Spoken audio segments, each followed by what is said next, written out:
Okay, so I'm going to do an overview of the book Minnow Pea that we read. Ella and her family lived on an island after Nevin Nolop, who is the author of the pangram The Quick Brown Fox Jumps Over the Lazy Dog.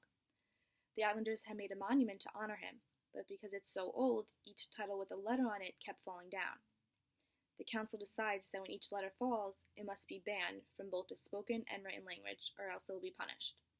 So this obviously created an issue for communication between all of the characters, considering their main form of communication to each other was through letters.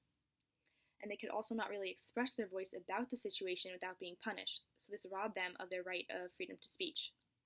So the islanders seek ways to communicate without using the forbidden letters.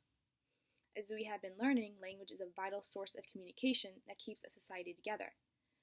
And as the story goes on, as you see, that most inhabitants were being banned as more and more letters were falling because it was getting harder. Ella, almost the only one left on the island, did all that she could to find another phrase containing all the letters of the alphabet to save her community from being unable to communicate. She does succeed at the end, and all the letters are brought back again, making communication 100 times easier again. So you could see a major theme in this novel is the nature of communication. As the lack of letters progressed, it was getting harder for anybody to express themselves well and clearly. They pretty much live in a community where writing is their only source of communication because media did not exist.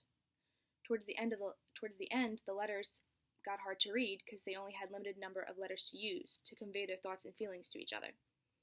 It was also a little bit hard for me to read at the end of the novel because you had to decipher what was exactly being said because the letters were missing from the words. This book shows that the great affection that characters had for language and communication, and that not to take it for granted the ability to communicate and the right to freedom of speech. This all ties in and connects with speech-language pathologists and linguistics.